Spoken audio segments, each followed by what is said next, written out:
Episodes of the PEP Talk podcast are usually recorded via Zoom with participants scattered around the world, but not this time. This is the first of a special two-part episode of PEP Talk recorded live in London, England, talking about a variety of different question topics. Could you please tell us what you see as the alternative? Hello and welcome to PEP Talk, the Participatory Economy Podcast, the podcast where we discuss the democratic alternative to capitalism known as the participatory economy. I'm your host, Mitchell Szczepanczyk, normally coming to you from Chicago, except today I'm coming to you from London, England. And normally Robin Hahnel is joining us from either Portland or Boston. We're usually separated by about 3,000 kilometers, but he's also in London and here with me. Hello, Robin. It's fun to be here in London. So this is a little weird for us. We happen to be in the same place at the same time because we're both attending a conference themed to the model of a participatory economy. We're in London, England for the event. And as long as we're together, we thought we would record an episode of PEP Talk together. So for this particular episode, it's basically going to be a medley of different questions kind of themed to you and your work and experience regarding the participatory economic model and your thoughts regarding it. There's not really any kind of going theme to this, unlike we have in previous episodes. It's also the kind of thing where I think it's the kinds of questions I think I would ask more comfortably in person than usually through a Zoom call as we usually do these things. Yeah, we've never done this except via Zoom call. That's right. Separated by time zones. Yep. Separated by time zones, sometimes even as we do sometimes worldwide phone calls. It would be early in the morning for you in Portland, and then we'd have to coordinate with people in Europe so that we're straddling perhaps as many as 10 time zones. Right. I mean, the important thing is we're equally caffeinated. Yes. Here it's in the morning local time. But anyway, let's talk first. We'll start with this question. You and Michael Albert had first published the model of a participatory economy back in 1991. When you did that, what were your thoughts then of your expectations of the model? Did you think that it was going to be poorly received, well received, ignored, something else? What were your expectations of the model when you first published it? Probably completely unrealistic expectations. Okay. Or none. We've been working together in a variety of ways, mostly in the U.S. anti-Vietnam War movement. We had lived together in an apartment when we were both university students. And we had both become convinced that, at that point in history, this really began before, the collapse of the Soviet Union. Yeah. But long before the collapse of the Soviet Union, we knew that we favored some sort of economic system, that was not capitalism. We favored some sort of economic system that was certainly not Soviet centrally planned communism. And we felt like there's sort of there's a gap out there. And even before we had read all of what I would call the libertarian socialist classic works on this subject, and quite honestly, I think Michael read more of those than I did. I think he had read more of those than I had. And so that confirmed in his view that it's something along those lines that we should be offering as an alternative to capitalism, some sort of libertarian socialist alternative. And we found ourselves at one point, in order to just make enough money to live on while doing anti-war activity, we found ourselves painting houses together. And so we were, for many hours a day, we would be up on scaffolding together, painting the outside of people's houses. And we decided, well, let's just sit down and while we're painting, let's talk about what we think would be an alternative to capitalism. And I know that is where we decided, well, how would you go about this? And we did something that most socialists have never done, which is, well, why wouldn't you start with trying to, define what your goals are? Right. What do you think the goal should be for a desirable economy? Mm-hmm. And In terms of methodology, I think that's one of the things we have always been different about. I feel more sure today than I ever was that, boy, everybody ought to do it this way. Why wouldn't everybody do it that way? So we did that, talked a lot about goals, and then started talking about, well, what sort of, well, you're going to need worker councils. Yeah, that's why you need worker councils, because you really believe in economic democracy. And economic democracy means workers should manage themselves. So that's how it started. And I guess by 1991, our thoughts were coherent enough. And Michael at that point was, working as a member of the South End Press publishing collective. So by 1991, our thoughts were coherent enough. So we thought, well, let's go ahead and throw them out there. Just throw them out there, say, as we see it, here should be the goals. And as we see it, here's at least the outlines of the major institutions and procedures that would best meet those goals as we understand it, and see what other people have to say. Following up on that, do you think that the model has held well over the years since its debut? I'm presuming it does, and it seems like, I mean, you and I were involved with a pretty serious test of it as a computer simulation. And it held up pretty well. It more or less, at least in my opinion, matched up pretty well with the predictions that were in print already in the literature on this stuff. But we never really had any kind, or at least not much of one, of a kind of first-hand verification of any kind. But it seems like it's held well. Do you agree, or do you think there have been serious challenges to the model? What's your take on this? Well, so let's just situate ourselves in since the fall of the wall. Okay. So 1990. The first thing is that had a really chilling effect on the amount of time and energy and thinking that people wanted to put into talking about alternatives to capitalism. I mean, it was, and so the prior to 1990, there was a lot of argument and discussion on the left about what socialism should be about. And really starting in 1990, the number of people who continued to be interested in the number of people who wanted to talk about it really shrank. So, but at some point what happened fairly quickly was sort of different camps evolved.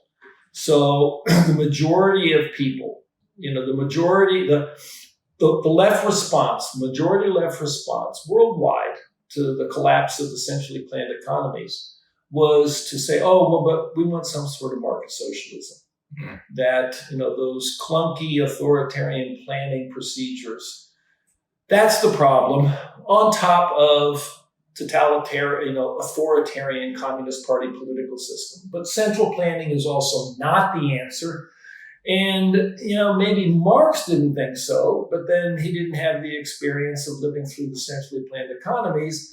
And even if Marx didn't think so, most people, in the 1990s and early 2000s, and quite frankly, up to this day, if you ask them, well, what alternatives do you think would be a better alternative to capitalism, they're going to give you some version or another of market socialism. Relatively few have said, no, we still want to do planning, but we want to do democratic planning. We want to do planning in which workers and consumers participate much more actively and effectively, in getting the results that they want. But there really still are only a handful of which any economist would call comprehensive models or proposals for how to go about doing democratic planning in some way or another.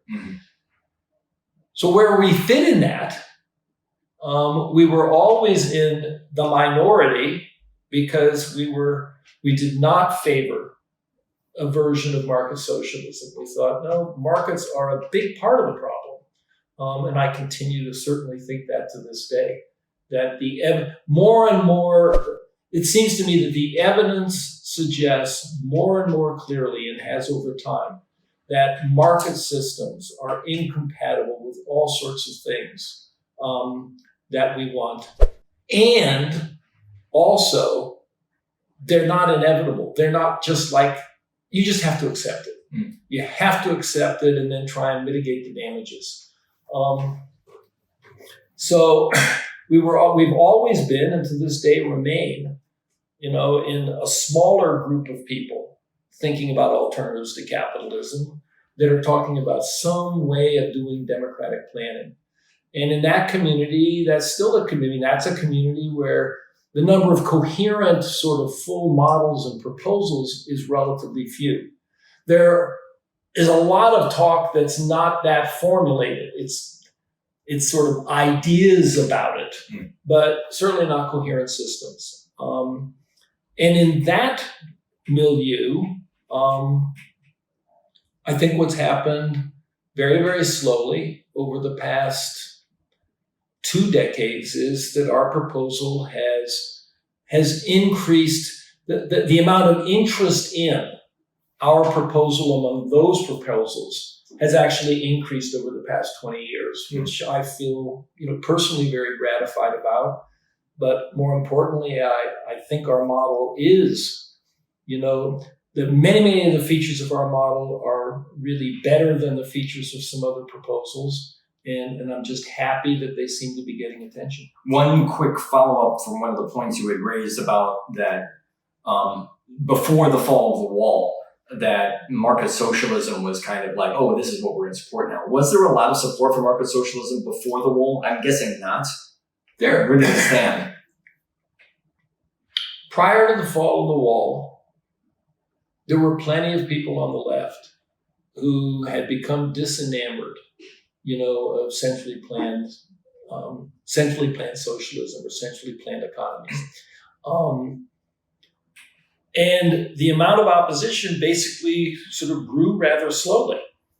That early on, it was really only libertarian socialists and anarchists who sort of early on in the Soviet Union said, this isn't it. This is not going the right way. At some point, Trotskyists, broke off and said, no, that's not what Stalin is doing, and what's happening in the Soviet Union is not what we wanted. It's not what we favored. But as long as the Soviet Union sort of stood as the example of not capitalism, followed by, Eastern European economies and China, as long as they were sort of standing as this mammoth real world system that was clearly not capitalist,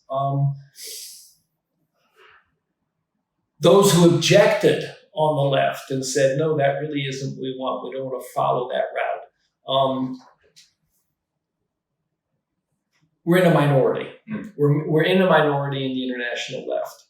Now, one huge exception was what happened in Yugoslavia starting in 1950. Right. So in Yugoslavia, they abandoned central planning in 1951.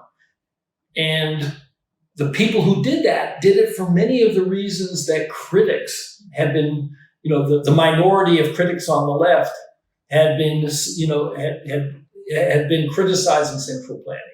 And they launched a system that they called worker self-managed. And worker self-managed market socialism. And for 2 or 3 decades, that was the system in Yugoslavia. And in many ways, it performed far better than the centrally planned economies did. And therefore, that's one of the reasons that even before the fall of the wall, advocates for market socialism, had established something in reality that people knew about, that people could talk about, and sort of offer as a real world superior example. The problem for those of us who are libertarian socialists and people who now like the proposals and the ideas for a participatory economy, one of the problems we face is that there's never been a real world example. Mm-hmm. It's not like you can point to a country that tried this and sort of to say, and you see how good it is, you see how it works. It's not impractical. It works out better. The only place where anybody even came close to doing something roughly along the lines of what any libertarian socialist has proposed, including we, was for a few brief words, for a few brief years in Republican Spain, largely the city of Barcelona and a few other regions that were under control. But it was in the middle of a Spanish Civil War. Right. And, first of all, the example of an economy running during wartime, doesn't necessarily tell you all that much about in peacetime how it would work. Mm-hmm. And the experiment was very, very short-lived. Right. So in some sense, any evidence of in the real world, any evidence of whether this other way of doing socialism, some sort of libertarian socialist way of doing socialism, which is not a market system, but not a centrally planned system. And that's what we are. We're not markets and we're not centrally planning. The only example where that was ever put into practice, in any sort of way, that experiment was cut so short that it's very difficult to draw any conclusions. Yeah.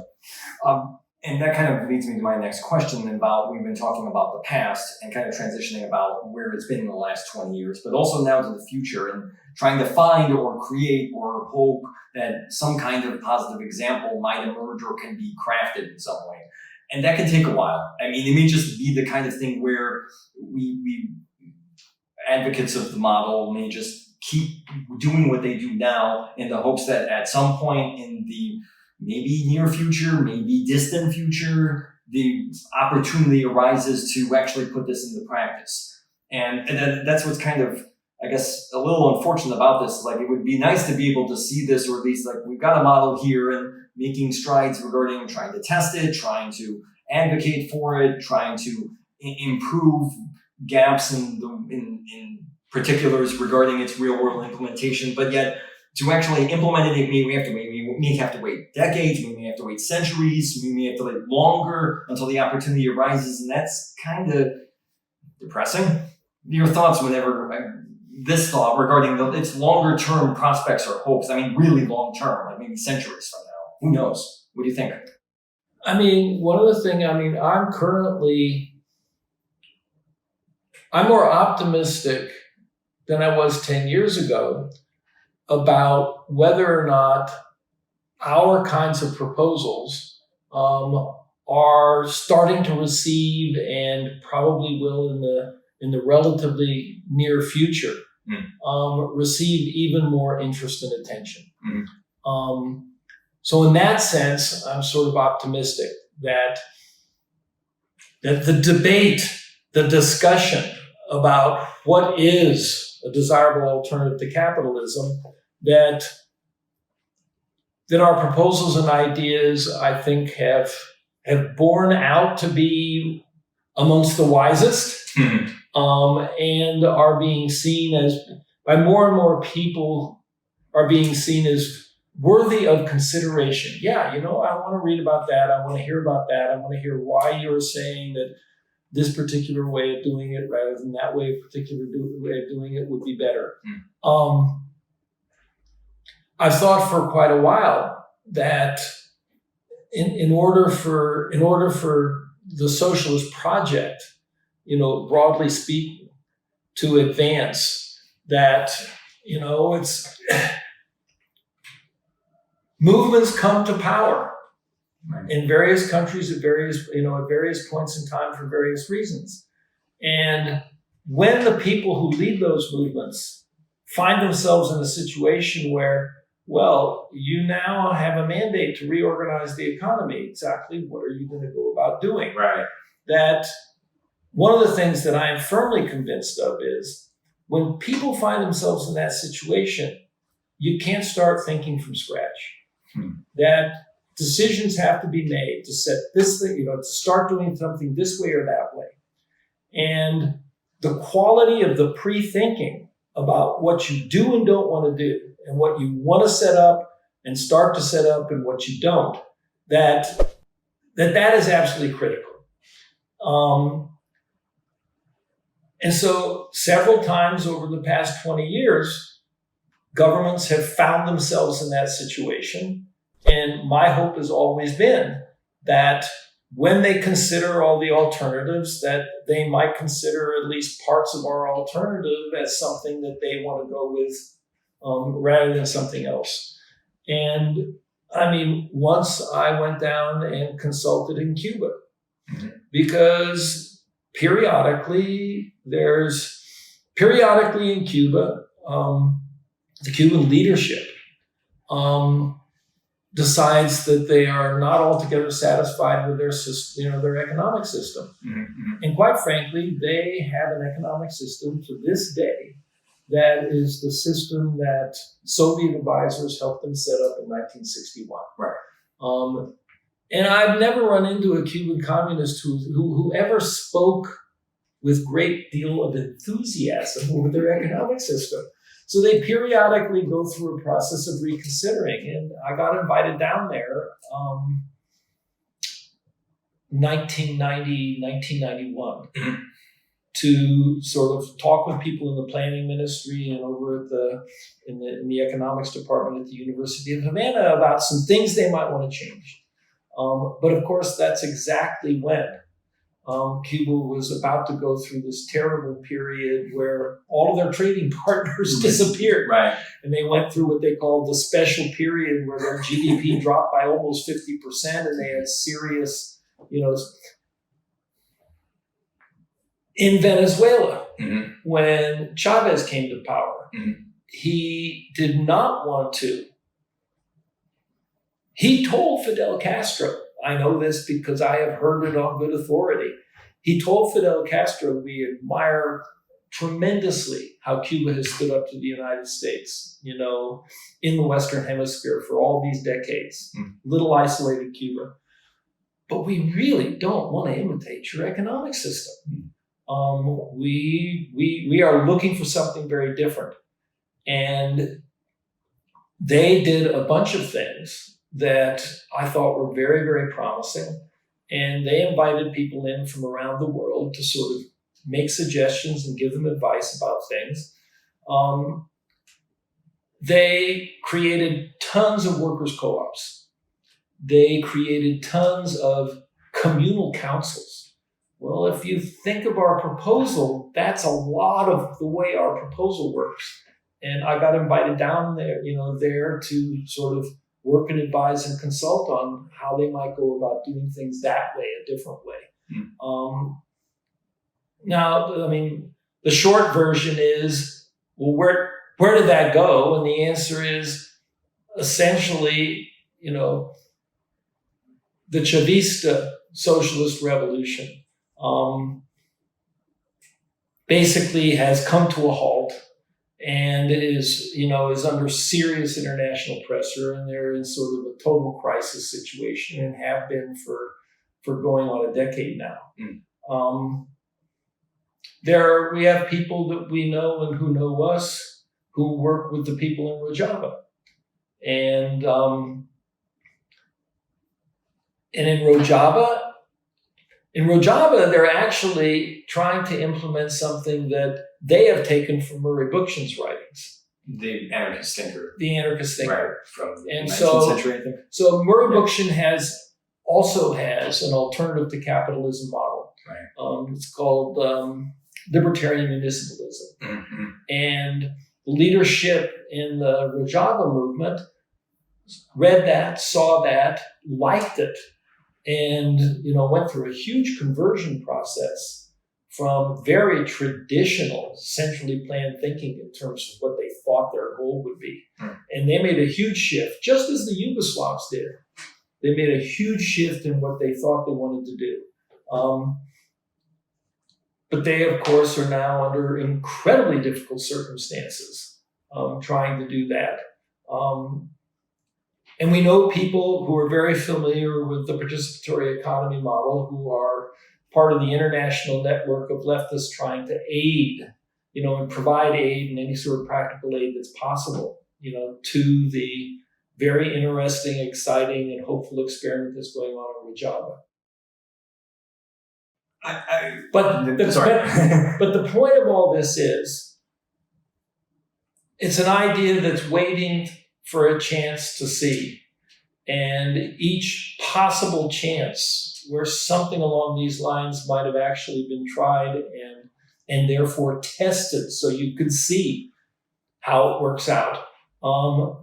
None of those opportunities actually blossomed and flourished. Every one of them has sort of died on the vine up to this point. I think at some point, my hope, and I don't think it's a completely unrealistic hope, is that at some point over the next 10, 15, 20 years, the situation will arise again. It'll arise in some place we probably don't even know or predict at this point. And maybe something along the lines of what we have worked on and tried to sort of refine and improve will have a chance to prove its merit. It's also possible, I'd like to hear your thoughts on this, that given the possible forthcoming calamities, especially on the environmental front, that there may be opportunities, maybe even sooner than that, and that may force the hand of current establishments to kind of, at least, whether or not they'd be able to repress such efforts as they may have in the past, they may be much, even though they would like to try to repress such efforts, they may be far less able to in the future. What do you think about that? There's a very broad issue out there, in terms of global economics. And the broad issue is, how much should we simply trust the markets, and how much do we need to engage in some sort of economic planning? Mm-hmm. And on that front, what we've seen in Europe, the United States, and most of the world is a retreat in the direction of free markets and less, you could call it government interference in the economy. Right. Those who favor the free markets always say it's the government interference that's the problem, you want to cut back on it. Right. I think in that regard, the performance of capitalist economies, which pursue more government programs, interference, and planning in one way, in a very, very broad sense. I'm not talking about the kind of planning that I'm talking about, but just, I think that I would not be at all surprised when you look at what economies are actually performing better out there from a purely economic point of view. Well, Chinese capitalism has performed far better than European or US capitalism has performed in the last 20 years. Well, what's the difference between the two? Because it's Chinese capitalism. Right. Well, the difference between the two is that they do a lot more planning in China. That's basically why it works better. It's not democratic planning. It's not the kind of planning I'm proposing. But I do think I'll be surprised if the sort of public support for some sort of economic planning does not increase in the future, partly because it decreased so much over the past 40 years that, it's way, way overboard. And, well, when that happens, then what sort of environment is that going to create for our ideas about how to do sort of full-blown participatory planning? And I think that will create an environment where it will create a more favorable environment for our kinds of ideas. And there's also part of our proposal now that talks about investment planning and long-term development planning and environmental planning. Mm-hmm. And if we have made proposals that are sensible, good proposals in those regards, then I think there will be more interest in that. I will be surprised if there isn't more interest in that than there has been for most of the last 20 years. So that's another thing that gives me some hope that there will be more interest in, and quite frankly, what our proposals are is, well, look, if you're going to do planning, you want it to be efficient. Everybody else's version of capitalist planning has not been very democratic. It has not really, it's been elite planning. It's been planning by government agencies and elites and not planning that is democratic or participatory. And what we bring to the table is, hey, here's how to do efficient planning and do it in a way that's democratic and participatory. Mm-hmm. And I also think that I am optimistic that more and more people during the rest of this century are going to be people who think that they and other people should be involved in making economic decisions. Mm-hmm. I think there's a growing appetite for participation in making economic decisions. And I think since that's the special part that we bring to bear on this, mm-hmm. I think that there possibly will be growing interest in some of the kinds of things we're saying. This has been PEP Talk, the Participatory Economy Podcast, the podcast where we talk about the alternative to capitalism known as a participatory economy. To learn more, visit the website of the Participatory Economy Project at participatory.economy.org. There you can not only find past episodes of our podcast PEP Talk, but also join in with an online forum where you can discuss these and many other issues related to a participatory economy, and also sign up for a regular monthly newsletter that we distribute via email online. For Robin, this is Mitchell, coming to you from London. Thanks for watching. Have a great day. Could you please tell us what you see as the alternative? Self-management, democratic control of communities or workplaces, federal arrangement. Participatory democratic planning. Jobs to have a mix of empowered work, vested councils linked to one another. Everyone gets to participate in a primary council. Please visit participatory.economy.org to find out more and subscribe to our newsletter. And don't forget to like the video, leave a comment, and subscribe to our channel. Thanks, and see you at the next episode.